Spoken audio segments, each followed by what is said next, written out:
Welcome into another edition of Senior Spotlights. Still Logan Lepiscopo up here on the desk. And if you watch Rodell Moffitt's Senior Spotlight and you read the title of this video, you know who's next. Mr. Tim Durkin, one of our other graduates in this December month. And Tim, well, the question everybody always wants to know, why'd you come to Waynesburg? So my journey at Waynesburg actually starts all the way back in 2014, whenever I was in middle school. So I was part of Boy Scouts of America, and they used to do this thing called merit badge universities, where you could earn a little merit badge and you go to an actual university and just spend a day there. And it was basically just a recruiting thing. And one of the years it was for Waynesburg. So I still have the lanyard. That's how I know that I was here in 2014. I earned the bird study merit badge here at Waynesburg. And so that was in like 7th, 8th grade. And then ever since then, Waynesburg just kind of stayed in my mind. And then I visited the campus and I just knew it's where I wanted to be.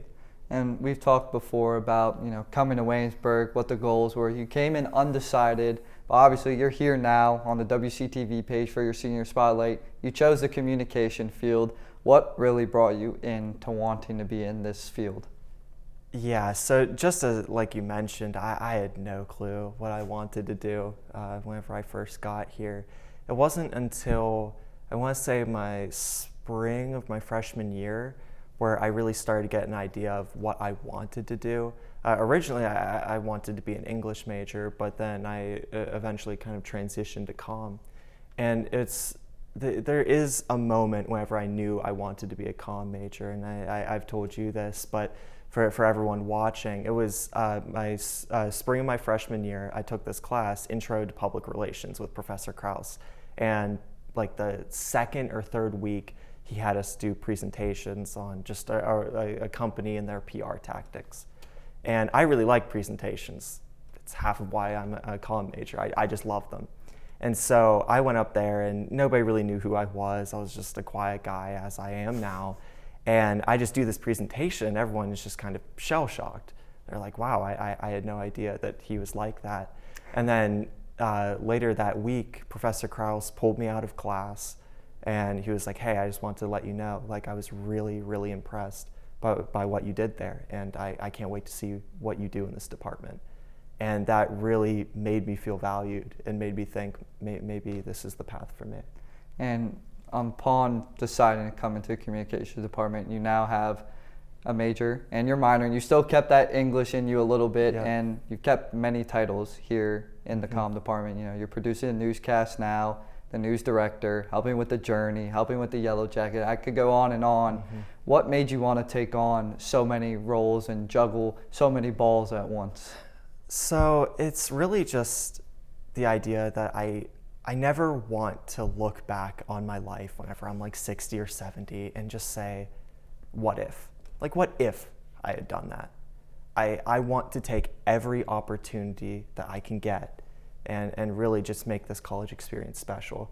So even though it's a lot of work, I give up a lot of my time for that. I think it's definitely worth it because I really have been fulfilled here at Waynesburg. And you mentioned Professor Krause kind of bringing you into the communication department. How has he and how the other professors here kind of shaped you into who you are now when you're getting ready to graduate early? Mm-hmm. So Professor Krause, probably the main one. He's my advisor, and he's one of the professors I've interacted with most, especially this semester. He is just my kind of professor because he really expects the best from you always and just has such high standards, and that's just kind of how I was raised. That's what I respond to well. Not everyone does respond to that, but that's just what I like. I like being pushed to my limits because then I can just push them further. And the other professors in the department, like Professor Schiffbauer, even though I've only taken a couple classes with her, she's been a great help to me and has taught me so much about journalism and writing in general. Dr. Sherman, he's not here anymore, but while I was in his classes, I'll admit I wasn't too big of a fan of them, but photography, especially with him, I've used that so much as I'm going into my profession as a multimedia journalist. And of course, how could I forget Professor Melinda Roeder-Skirben? I mean, she's going to be my future boss. and she's taught me a lot of what I know.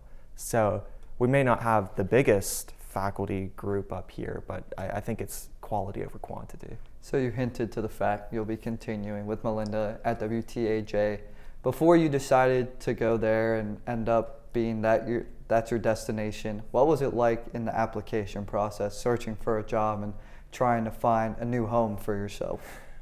Yeah, I don't envy that process, especially since I was doing it during this semester. So I'm already swamped with everything else I have to do. And on top of it, it's like, oh yeah, like once you actually graduate, you need a job so you can feed yourself. And so going through that application process, it was definitely difficult. It was time consuming. But I really do think I made the right decision to go to WTAJ as a multimedia journalist. And looking back at your time at Waynesburg, obviously you've done a lot of things. Mm-hmm. You've been around a ton of people, a ton of professors.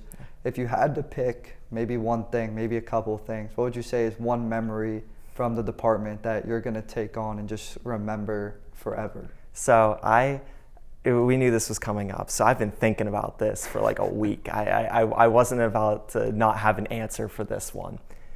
So after really thinking about it, really pondering about it, I think my favorite memory, and it's just such a small thing, so it really is personalized, it was the WCTV general interest meeting that was this semester.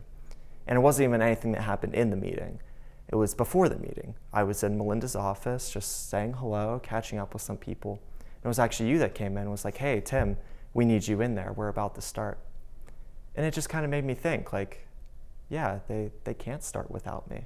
Like, I've built such a reputation here that it's like I really have made a difference. And that was just, it was such a special experience for me, because like that's really what I want to do in life. I really want to make a positive impact on every community I'm a part of. And so it's just such a silly little thing of like, yeah, the meeting can't start without you. But like it really made me think like, yeah, that this was all worth it. Like I really did do something here. I mean, when you hold 3 different positions under WCTV, you really can't start a meeting without you. Yeah. And produce 2 shows, you're the news director for shows, and I think the most difficult show everybody recognizes is the newscast. The only live show that WCTV does, you have to log the whole thing, you got to come up with the content for it. Yeah. How has it been, not only this year producing it, but also last year when you were kind of learning and then taking over from Micah? Yeah, I mean, I can just say right now that I'm really proud of what the newscast is and what I've been able to do with it. I mean, it's the show, and this isn't disregarding any of the other shows, but it's the show that gets people jobs, because it's the show that is most similar to an actual newscast, and so it is that great experience. You get experience on live television because we actually go live on YouTube and the local cable channel. So I've really tried to make that a high standard, and that only the best come up here and then they get their great experience. So even though it is a lot of work, especially this semester, just because I didn't have a co-producer, it was definitely worth all the time that I put into it. And then obviously, on top of the newscast, you produce The Journey, which is our faith-based show. You've taken a new spin on it, maybe some things other producers haven't done before. What kind of brought you to that decision? Yeah, so The Journey, prior to whenever I got there, it's a small show. There weren't many people helping out with it, especially last year. It was kind of in dire straits. And so whenever I took it over, I saw it as one of, if not the most important show that we have here, because it's part of our mission, Faith Learning Service. It's the first one. So I figured I should try and uphold that legacy. So I tried to think of how I could revamp it to get people interested in it again, while also still giving experience to the people actually working it. So my plan, my idea, was just to make it shorter, make it snappier, make it more personalized. So what I did is I just made it the word of encouragement, because that's what people, I think anyway, watch The Journey for the most. It's just that personal connection with the viewer talking about faith. So I decided to make that the entire show. It's just snappier. You can watch it in 3 to 5 minutes, and you just kind of connect with somebody over faith. And you know, I'm not going to take all the credit for it, but I do think the journey has gotten a lot better. And you're about to graduate. Just one final question for you. Do you have any other thank yous or any other final messages you want to give? I guess I just have to say thanks to the department. I mean, it gave me a purpose here. Like, as we talked about earlier, I was undecided when I first came to college. I had no clue what I wanted to do. It was in the midst of COVID. It was our first semester back. The end of my senior year of high school had been chopped off, and so I really was lost. But coming to the department, I was able to get that purpose and that drive and that inspiration to be something more. And now I have a career out of it. I've learned the necessary skills that I can get a job, and it's in a high market, especially for right out of college. So just thank you to the department and everyone in it. It's just great to be accepted into this family. Well, Tim, thank you very much for everything you've done for the department, and I know you're going to do great things at WTAJ and wherever else you may go in your career. But that's going to do it for this edition of the Senior Spotlights. Make sure you stay tuned for the couple more that we have for our winter graduates here on WCTV.